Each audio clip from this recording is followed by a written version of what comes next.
c'est cette coalition qui, en fin de compte, a été formée, encore une fois, dans la douleur. Ayelet Shaked a parlé de maux de ventre et moi, je les partage. J'ai beaucoup de problèmes avec cette coalition, mais arrêtez de penser que c'était quelque chose de prédestiné, de voulu, de calculé. L'engagement de ne pas aller en 5e élection était l'engagement majeur de Yamina.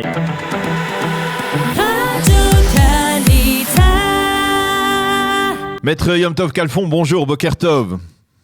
Boker Tov, Daniel. Alors on est très heureux de vous entendre parce que cela faisait bien longtemps que l'on ne vous avait pas entendu, pas même pendant toute cette période de tension que l'État d'Israël a vécu, que la classe politique a vécu.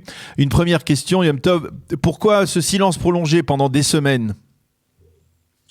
Premièrement, ce silence n'était pas mon choix personnel, c'était une consigne du parti durant les tergiversations donc de négociations de coalition sur tous les membres de la liste, que ce soit les députés, mais aussi les potentiels futurs députés ou membres de la liste. Donc vraiment, c'était une consigne, car les négociations de coalition sont toujours tendues en Israël, cette fois-ci particulièrement, et sont parfois influencées par telle ou telle publication ou telle prise de position. Il y a beaucoup de spin, c'est-à-dire d'informations envoyées par les différents partis, et certaines prises de position peuvent déranger aux négociations. Ce n'est pas le seul parti Yamina à avoir fixé une consigne. Le Likoud aussi à plusieurs reprises, et d'autres partis ont fixé ce qu'on appelle le Hotzer Rayonot, c'est-à-dire le fait de ne pas se faire interroger. Ça, c'est par rapport à la première partie de la période. Par la suite, c'était un choix personnel.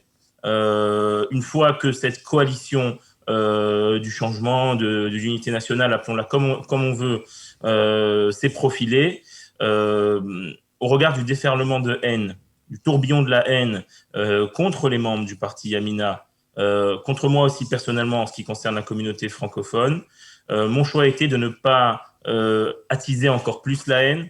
Vous savez, il y a une règle au niveau de la halakha, de ce qu'on appelle idna dereticha, c'est-à-dire que lorsqu'une personne est en colère, et a fortiori un public, etc., il n'y a aucun intérêt à essayer de discuter ou à essayer de rationaliser les choses puisqu'il est en colère. Et au contraire, chaque chose que l'on pourra dire ne pourra que faire envenimer sa colère et donc faire augmenter la haine, faire augmenter les dissensions entre nous. Et je l'ai vu sur les réseaux sociaux. Je pense que ce qui passe avant tout dans le peuple d'Israël et sur la terre d'Israël et dans l'État d'Israël, c'est l'unité entre nous. Alors, cette colère... Et pas forcément ma gloire personnelle, et pas forcément d'expliquer telle ou telle démarche politique. D'abord, avant tout, il faut qu'il y ait le calme entre nous, il faut qu'il y ait le shalom. Pour moi, ça passe avant tout, quitte à me mettre en retrait et quitte à me faire critiquer parce que je me suis mis en retrait. Je prends la critique sur moi, je n'ai pas de problème avec ça. Mais cette colère, elle existe toujours aujourd'hui, je pense. Elle s'est peut-être un petit peu dissipée, mais elle existe toujours. En particulier, on va parler ensemble de la communauté francophone, de ceux qui vous invectivent sur les réseaux sociaux et de ceux que vous avez mobilisés pour voter en faveur de Yamina. Ce sont eux. On ne va pas parler des gens qui n'ont pas voté Yamina et qui critiquent, parce que peut-être cette critique, elle n'est pas légitime. Mais les gens qui ont voté Yamina, que vous avez persuadés au cours de la campagne électorale de voter Yamina, et qui se sentent, on va dire, trahis, peut-être le terme est trop dur, mais qui se sentent dupés par la démarche de Naftali Bennett. Qu'est-ce que vous leur répondez aujourd'hui ? Vraiment, je vous remercie, Daniel, de faire le distinguo entre les deux types de catégories. La très large majorité, très très large, j'ai pas fait un sondage précis, mais peut-être 80 ou 90%, des messages haineux, des messages utilisant le mot trahi, etc., des insultes, des menaces de mort, ne vient pas des membres de Yamina. C'est pour la plupart d'entre eux, les gens qui m'ont, en tout cas je sais, puisque j'ai à plusieurs reprises, avec mes amis, avec les militants de Yamina, nous avons essayé de faire pas un traçage, mais on regarde, lorsque quelqu'un envoie par exemple par Facebook une insulte, on rentre dans son profil et on voit que le 23 mars, il a une photo avec le Rak Bibi Mahal, ou il a une photo pour un autre parti. Souvent, ces mêmes personnes, lorsqu'elles envoient leur insulte, elles vous disent « Moi, je suis un électeur de Yamina, j'ai été trompé, j'ai été trahi. » Non, mais il y en a, Yom Tov, il y en a des gens qui sont dessus. On ne va pas essayer de se masquer. Daniel, c'est pas qu'il y en a. la grande, très large majorité des personnes qui m'ont insulté, des personnes qui ont appelé à la haine, à la violence, ne sont pas des électeurs de Yamina. Ce sont ou des électeurs qui ont écrit qui sont des électeurs de Yamina, et puis lorsque vous grattez un petit peu... Alors je vais vous poser la question autrement. Du parti, il y en a beaucoup, il y en a aussi beaucoup. Pardon Daniel, qui sont par exemple du parti Otzma Yehudit, certaines de ces messages de haine, etc., ont été organisés. Et maintenant, je le découvre un peu plus. Peut-être qu'il faudra faire jouer les... Non, mais on n'est pas là pour... On va pas faire les enquêteurs de la police ou du Shin Bet. Dans de nombreux cas, par exemple, ce sont des messages vocaux qui ont été envoyés par des éléments liés à des partis politiques, encore une fois concurrents d'Yamina, et en diffusant mon numéro de téléphone, allez, envoyez-lui qu'il est un traître. C'est-à-dire, il faut bien faire la part des choses. En ce qui concerne les Yamina, il y a une déception. Non, mais en ce qui concerne les électeurs de Yamina... Voilà. Parlons des électeurs de Yamina. Il y en a beaucoup qui sont déçus. Il y en a aussi beaucoup qui sont en colère envers Naftali Bennett, qui ont ce sentiment d'avoir été trompés. Exactement. Je vais en parler maintenant. C'est-à-dire, mais je voulais bien qu'on fasse bien le distinguo. Je n'ai presque pas reçu d'insultes ni de messages de haine de la part d'électeurs de Yamina. J'ai reçu des messages de frustration, des messages de déception, et ça, je l'entends parfaitement. Alors, et je ne suis pas le seul à avoir reçu dans le parti aussi. J'ai aussi reçu beaucoup de messages de soutien. Il y a beaucoup d'électeurs de Yamina qui soutiennent aussi, peut-être même encore plus que moi-même, cette démarche, et qui l'ont exprimé. Évidemment, lorsque vous êtes dans une ambiance avec autant de haine sur les réseaux sociaux, les gens ont beaucoup de mal à s'exprimer publiquement, donc ils envoient des messages en privé. Donc j'ai plusieurs dizaines, je n'ai pas compté, peut-être même centaines de messages aussi de soutien d'électeurs de Yamina. Donc, par rapport à la frustration, la déception, non seulement je la comprends, mais je la partage. C'est-à-dire que... Qu'est-ce que ça veut dire quand vous dites que vous la partagez? Ça veut dire que vous la cautionnez? Ça veut dire que non seulement je la partage, je ne pense pas être le seul à la partager, cette coalition n'est pas la coalition que Yamina voulait, n'est pas la coalition pour laquelle nous nous sommes présentés aux élections, cette coalition a été proposée, évoquée déjà immédiatement après l'élection du 23 mars et a été rejetée par Naftali Bennett. Je vous rappelle que Yair Lapid, même publiquement, s'était tourné avec Naftali Bennett, lui a proposé le poste de Premier ministre et lui a dit porte mon nom chez le président, donc le nom de Yair Lapid, pour qu'il ait le mandat, et tu seras Premier ministre et nous aurons une coalition. Bennett n'a pas conseillé au président le nom de Yair Lapid, et en se proposant à lui-même, à Bennett, il a en réalité provoqué le fait que ce soit le Premier ministre Netanyahou qui a reçu le mandat pour cette coalition. Pendant les 28 premiers jours, lorsque le mandat était aux mains de Netanyahou, Naftali Bennett, et j'étais présent, a fait des conférences de presse et a annoncé déjà dès le début que les 7 mandats de Yamina vont au Likoud et vont à Netanyahou. Suite à cette conférence de presse de Naftali Bennett, le Premier ministre Netanyahou a invité Naftali Bennett, pour la première fois d'ailleurs de sa vie, à Balfour. Ils ont même dîné ensemble et ils se sont assis à 5 reprises et à chacune des réunions a duré 2 à 3 heures. C'est-à-dire que le Premier ministre Netanyahou et Naftali Bennett ont mené ensemble près de 15 heures des négociations pour former une coalition de droite avec Yamina. Vous voulez dire en fait qu'il n'y avait pas d'autres possibilités pour Naftali Bennett, si on voulait éviter des élections, que de former le gouvernement qui a été formé? Non, c'est cela? Ce n'est pas ce que j'ai dit. Je voulais dire qu'à partir du moment où le mandat a été donné à Netanyahou, et à partir du moment où la coalition première souhaitée, voulue par Yamina, est évidemment la coalition de droite avec le Likoud, ce sont des négociations. Je peux vous dire que ces négociations avec le Likoud sont arrivées à une étape d'écriture et presque de signature. Le problème est qu'il n'y avait pas de coalition. C'est-à-dire que Yamina a donné ses mandats. Évidemment, les autres partis orthodoxes étaient rendu leur mandat. Nous sommes arrivés à un chiffre de 59. Mais je veux parler... Il n'y avait pas la majorité. Ce que je veux dire, c'est que même au niveau, je parle des postes, Naftali Bennett a partagé avec nous que ça s'est plutôt même bien passé entre Yamina et le Likoud au niveau de la répartition des postes gouvernementaux, au niveau des réformes, à tous les niveaux. Il n'y avait pas de dissension ou d'écart entre Yamina et le Likoud sur la composition de la coalition.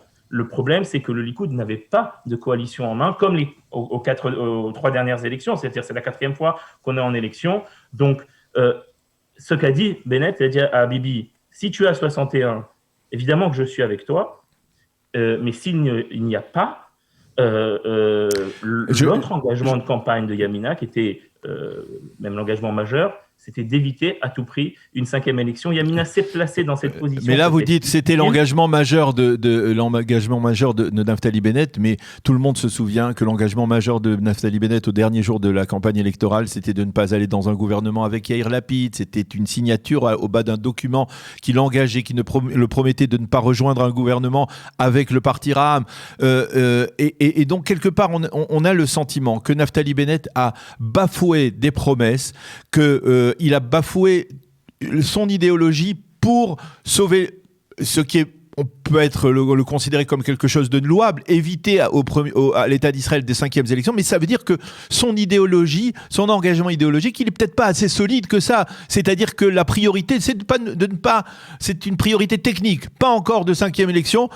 Je mets de côté mon engagement technique, mon engagement idéologique. Est-ce cela ? J'ai pas compris pourquoi éviter une 5e élection est un engagement technique. C'est peut-être ce que dit la propagande du Likoud, mais en tout cas, moi, je n'ai pas présenté l'engagement de ne pas aller à une 5e élection. Parce qu'il y a d'autres partis, Yom Tov, il y a par exemple le parti. Vous posez les questions, mais vous ne laissez pas répondre. Oui, allez-y. Je sais qu'il y a beaucoup d'émotions, mais je pense que le principe d'un entretien, c'est qu'il y a des questions puis des réponses. L'engagement à ne pas aller à une 5e élection n'est pas du tout un engagement technique de Yamina, même si c'est probablement ce qui est écrit dans la Daf Messarim du Likoud. Je vous assure, je ne lis pas les Daf Messarim du Likoud. L'engagement de ne pas aller en 5e élection était l'engagement majeur de Yamina et je suis bien placé pour en parler. Je rappelle que le principe de fait que Yamina n'a pas choisi le bloc ni Rak Bibi ni Rak Lo Bibi, c'est dans un seul but. On est le seul parti politique à ne pas avoir couru sous une étiquette du tout sauf Bibi ou du que Bibi, pour une seule et unique raison, et d'éviter une 5e élection. Tout le monde le sait, on nous a qualifiés pendant toute l'élection de faiseurs de roi, justement, car nous sommes ceux qui ne voulaient pas une 5e élection. C'est pas seulement un engagement technique, c'était la raison d'être. Mais c'est intelligent, on ne peut pas le nuer de la part de Naftali Bennett, puisque la preuve, c'est qu'avec 7 députés, un parti de 7 députés, il se retrouve Premier ministre. Il a obtenu, en restant sur un fil d'un côté, en jouant un peu l'équilibriste, il est devenu Premier ministre. C'est très bien joué au niveau politique, mais sur le plan idéologique, aujourd'hui, quelle est la colonne vertébrale idéologique du parti Yamina ? Je vais arriver tout de suite, mais si vous me permettez de finir mon propos par rapport aux engagements de Naftali Bennett. Écoutez, il est indéniable que Naftali Bennett a enfreint une partie de ses promesses ou engagements électoraux, notamment engagements donnés sur la fin de campagne concernant la rotation avec Lapid, le gouvernement avec les partis non-sionistes, Ra'am et Meretz qui se trouvent entre les deux. Personne ne le nie, et moi le premier, et c'est pas pour rien que cette coalition ne s'est pas faite fin mars ou début avril, mais qu'elle s'est faite qu'en juin, après 80 jours d'essais d'autres coalitions possibles, après 80 jours de négociations jusqu'au bout. Je pense qu'on pourrait écrire un livre sur les heures qu'Ayelet Shaked a passé à essayer de former une coalition de droite, à essayer de convaincre Sahar de lever son veto face à Bibi, à essayer de convaincre Smotrich d'accepter la position de nombreux rabbinim et de grands rabbinim du sionisme religieux à lever son veto sur l'entrée ou un soutien extérieur de Ra'am à cette coalition. Passer des heures à trouver ces fameux déserteurs promis par le premier Netanyahou, vous savez, les 2 qui manquaient pour arriver à 61, qui ne sont pas venus. Et hier, j'écoutais à la radio le député David Bitan, député Likoud, loin d'être un ami de Naftali Bennett, de Yamina, qui a dit aux journalistes Kalman Libetskin et Asaf Lieberman qu'il n'y avait pas de déserteurs, et Sahar ne voulait pas bouger de sa position et a remis la faute du fait qu'il n'y ait pas une coalition de droite sur le dos de Betzalel Smotrich. Encore une fois, David Bitan, éminent membre du Likoud, ne dit pas que c'est la faute de Bennett, mais c'est la faute que Smotrich n'ait pas accepté d'écouter les rabbins qui lui ont demandé de faire cette coalition de 59 députés de droite avec un soutien extérieur de Ra'am. Ça, c'est pas moi qui le dis, c'est David Bitan, député du Likoud. On en revient à une équation, c'est que lorsque les hommes politiques respectent leurs engagements, leurs promesses électorales, leur idéologie, eh bien, il n'y a pas de gouvernement. Mais pour qu'il y ait un gouvernement, il faut les bafouer, ces promesses. Alors, vous savez, Daniel, j'ai une question à vous poser. Pensez-vous que Sahar, qu'on aurait dû faire un gouvernement à 65 avec Sahar? Mais si le paramètre dominant c'est la haine de Netanyahou, oui, c'est pas possible. Alors c'est pas possible. Un autre soutien du Likoud ou de Bibi, fallait-il faire un gouvernement 65 avec Sahar? Je pense que la réponse aurait été affirmative. Moi aussi, personnellement, j'aurais préféré un gouvernement 65 de droite avec Sahar. Maintenant, le paradoxe, c'est que Gideon Sahar, son engagement de campagne, après c'est une question, est-ce que c'était son engagement majeur ou pas, était de ne pas faire un gouvernement avec Netanyahou. C'est-à-dire que le procès qu'on fait à Naftali Bennett, que encore une fois je comprends, je partage sur son engagement bafoué de campagne, paradoxalement, en parallèle, en miroir, on n'a pas de problème à ce qu'un autre dirigeant politique, en l'occurrence Gideon Sahar, lui enfreint son engagement de campagne. C'est-à-dire qu'en réalité, il y a un mot en hébreu qui dit « akol mi positia ». C'est-à-dire que les critiques des gens, c'est une certaine moralité à géométrie variable. Bennett qui enfreint un de ses engagements de campagne, pour en tenir un autre d'ailleurs, est bafoué, traité de traître. Mais si un autre dirigeant politique aurait fait pareil, mais que ça aille dans le sens d'un gouvernement Bibi et de laisser Bibi au pouvoir par exemple, là, tout d'un coup, ce n'est plus une trahison. Alors, et c'est là, ça me dérange. Je voudrais d'abord vous poser une question. Cette moralité à géométrie variable qui caractérise beaucoup des soutiens du Likoud. Non, mais sur le plan idéologique, parce que c'est... Yom Tov. Daniel, ce que j'aimerais qu'on comprenne, c'est cette coalition qui, en fin de compte, a été formée. Encore une fois, moi, je dis ça dans la douleur. Ayelet Shaked a parlé de maux de ventre et moi, je les partage. Ce n'est pas la coalition que je voulais. J'ai beaucoup de problèmes avec cette coalition. Mais arrêtez de penser que c'était quelque chose de prédestiné, de voulu, de calculé. Quand moi, je me suis présenté devant les caméras et pour dire que nous ne voulons pas faire de coalition avec les partis d'extrême gauche, je peux vous le dire, je vous le dis devant la caméra maintenant, je pensais chaque mot ce que je disais et jamais je me serais imaginé que nous allons arriver à cette situation. Et je suis persuadé que c'est le cas de tous les membres de Yamina, y compris de Naftali Bennett. Alors, on parle d'un homme qui, en fin de compte, est assez jeune et qui avait une grande carrière politique devant lui, qui était prévu encore pendant de nombreuses années de remplacer un jour ou l'autre Netanyahou à la tête de la droite. Cet homme s'est retrouvé lui-même, il a dit être un des hommes les plus haïs du pays. Alors justement là-dessus. Donc, arrêtez de prendre les choses à la légère et de croire que c'est que... Je crois que personne ne prend les choses à la légère. Je pensais que tous les gens sont pourris, excusez-moi de l'expression, au point que tout était calculé. Non, et que non, il n'est pas question de parler comme ça. Il n'est pas question de parler comme ça. Juste, Yom Tov. C'est vous qui parlez comme ça, mais c'est ce que j'entends. Non, mais il y a une question qui se pose aujourd'hui, parce que si Naftali Bennett a bafoué certaines promesses idéologiques, qu'est-ce qui nous empêche de penser que dans l'avenir, en tant que Premier ministre, il ne va pas poursuivre parce qu'il est fort. Mais vous savez, connaissez la fameuse formule d'Ariel Sharon, ce que l'on voit d'ici, on ne le voit pas là-bas. Tous les premiers ministres, à de rares exceptions près, on va dire, même Binyamin Netanyahou, je suis prêt à le dire, qui se sont retrouvés assis sur le fauteuil de Premier ministre, ont subi ce que l'on pourrait appeler une sharonisation ou une olmertisation, c'est-à-dire un glissement vers le centre, pour ne pas dire vers la gauche israélienne. Qu'est-ce qui empêche Naftali Bennett d'aller dans les prochains mois, les prochaines années, s'il reste Premier ministre, dans cette voie-là? Premièrement, puisque tout à l'heure vous parliez d'engagement technique ou de choses techniques, Baruch Hashem, il y a un détail technique qu'il ne faut pas oublier et qui n'est pas lié à Naftali Bennett, c'est que la 24e Knesset compte 72 députés de droite sur 120. Et c'est une des raisons pour laquelle moi j'ai été opposé à une 5e élection. C'est la Knesset la plus à droite et la plus religieuse de l'histoire d'Israël. Il y a un gouvernement avec Meretz et le Parti travailliste. Oui, mais alors je pense que Daniel, vous êtes un homme assez intelligent pour comprendre la différence entre un gouvernement et un parlement. Aucune décision grave, aucune décision importante de l'histoire d'Israël n'a été prise et ne peut être prise au niveau des lois israéliennes par un gouvernement sans avoir le soutien du Parlement. C'était le cas, par exemple, pour les accords d'Oslo. C'était le cas pour la Hitnatkut. Sharon et le Likoud n'auraient pas pu faire l'expulsion des Juifs du Gush Katif s'ils n'avaient pas une majorité large à la Knesset. Je vous rappelle que le Likoud, à l'époque de la Hitnatkut, avait 40 mandats. Paradoxalement, le peu de mandats qu'a Naftali Bennett... C'est pas un bon exemple, Sharon, parce qu'il a... Et qu'ont les partis qui sont à la gauche de coalition sont en quelque sorte une assurance vie pour ne pas que cette coalition aille faire un tournant idéologique, car tout simplement que idéologiquement parlant, la 24e Knesset est à droite et même très à droite. Et ça, c'est le côté technique. Maintenant, je vais aller au-delà de ça. Moi, je partage votre inquiétude, Daniel. C'est pas pour rien que je ne suis pas avec des drapeaux depuis des semaines à faire campagne pour cette coalition, parce que ce n'est pas la coalition que je voulais, que j'ai rêvé. Je la prends comme comme on dit en hébreu, un bédiavad, et je dirais même un bédiavad chez bédiavad, dans une situation impossible d'un pays en crise depuis 2 ans et demi, et comme l'opportunité, entre guillemets, qui peut débloquer la crise. Mais j'ai aussi regardé les choses, et ça, malheureusement, c'est ce que ne peuvent pas faire les masses et les grands publics, dans les détails. C'est-à-dire que, certes,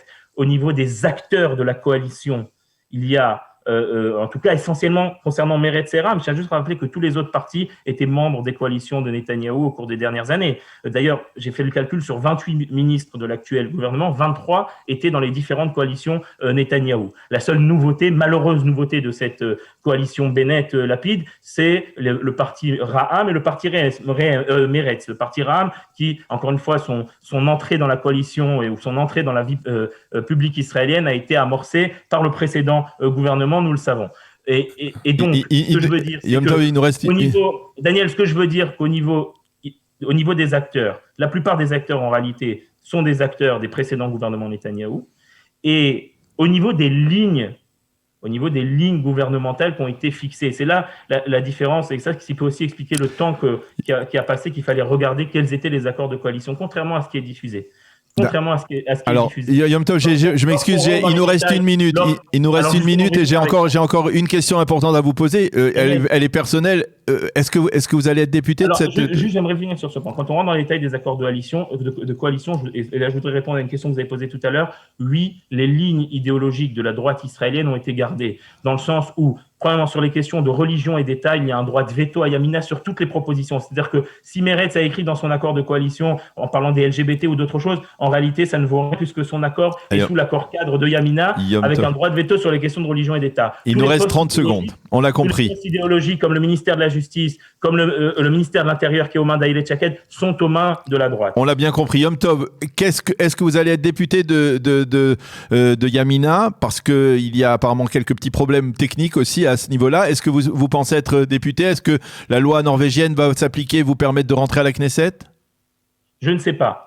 Mais c'est important que vous précisez que je ne suis pas député, parce que là aussi dans les propagandes qu'on entend, je n'ai pas voté pour cette coalition, je n'étais pas un des doigts qui aurait pu l'empêcher ou pas l'empêcher, donc je ne suis pas député. Ce que nous réserve l'avenir, nous avons confiance en Kadosh. Et on aura l'occasion de se reparler d'ici là où il faudra aller, s'il faut y aller. Merci beaucoup, Maître Yom Tov Khalfon, d'avoir accepté de répondre à nos questions ce matin sur Radio Kalita. Merci encore et bonne journée.